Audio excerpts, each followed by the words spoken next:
just left a Diplodocus talking to Professor Steg, and he wanted to know what he was doing with the gorilla and what the gorilla was doing with the milk. And our hero thought being called a gorilla was quite rude. He said, "I'm not a gorilla." The Diplodocus had a police cap, opened its mouth, and in the Tyrannosaurus, who had handcuffed all the green globby people together with something that looked a lot more like pink string in a can than it looked like handcuffs, which was probably a good thing because they didn't have any hands and they definitely didn't have any wrists, looked at us and opened its eyes. "Great day in the morning!" he exclaimed. "A biped, a stegosaurus, a floaty ball person carrier." And he stopped as in unable to carry on. A pterodon flapped over to us and landed at Professor Steg's feet. It looked up at him and said, hesitantly, "Would you be... Could you be the inventor of Professor Steg's pointy zooming in and out of space machine? Of Professor Steg's really good moves around in time machine? Would you happen to be the author of my travels into the extremely far future and what I found there?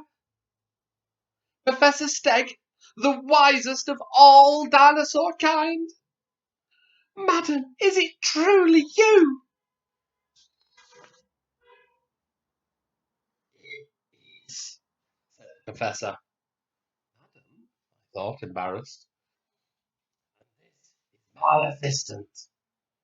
The pterodon extended a wing tip for me to shake, and, without thinking, I moved the second milk from my right hand and into my left, where the first milk was. Everybody gasped. Milk together. Unfortunately, the milk that had been in my right hand, which was the same milk that was already in my left hand, the same milk 15 minutes apart, touched each other. I held my breath. There was a fizzing noise and a mewing, as if 100 kittens were being agitated in an enormous basket. "I can't look," she said. And 3 purple dwarves with flower pots on their heads appeared from nowhere and began to do a little dance. There they are.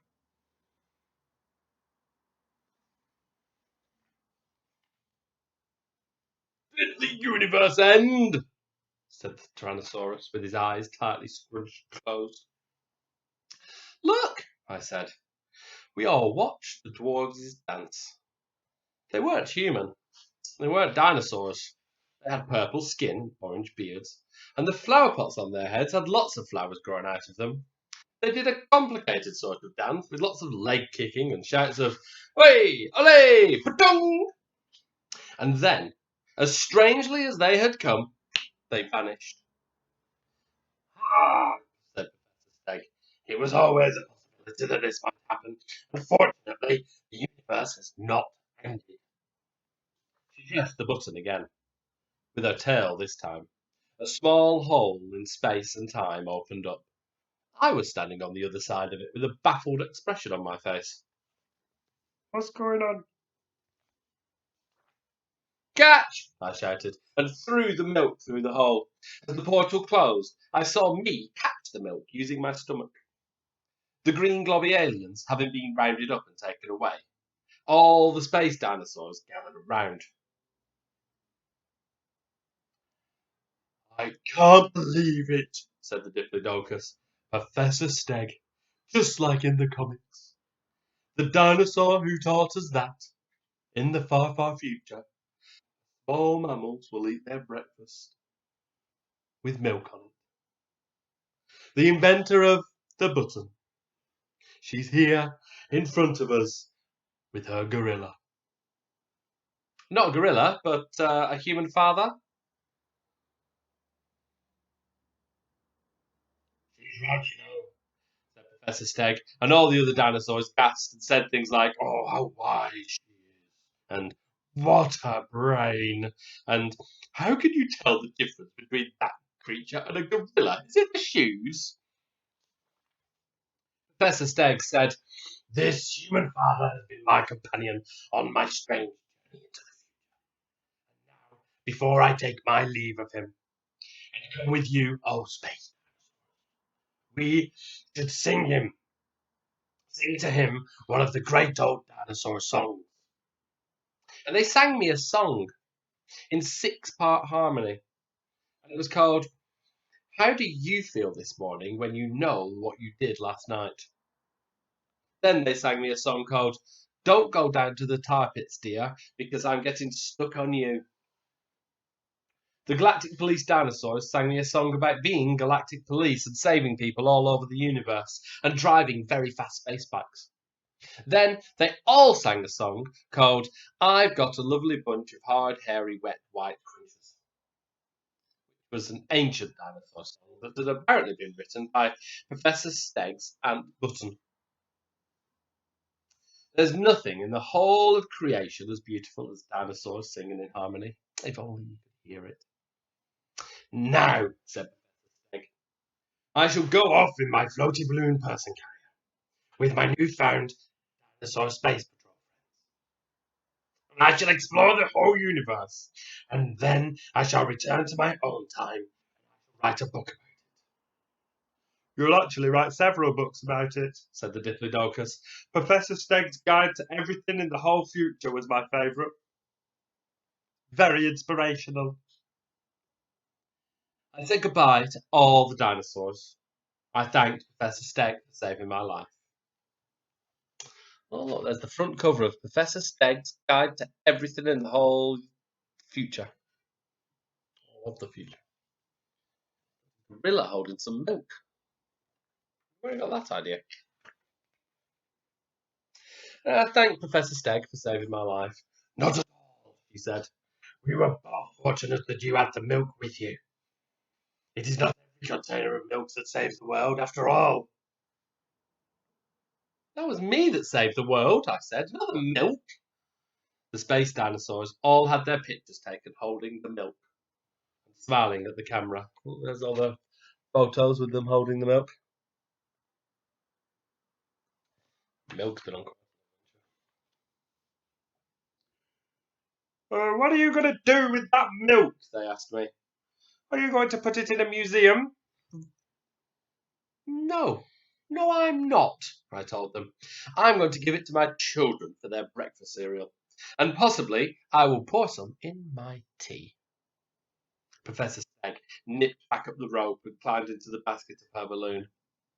The last I saw of her, of any of them, the whole inside of the flying saucer was fading into light, so bright that I had to close my eyes and look away. Then I was standing at the back door of our house, none the worse for wear. Fortunately, the dinosaurs had given me back the milk after they all had their photos taken with it. So I came in, and here I am.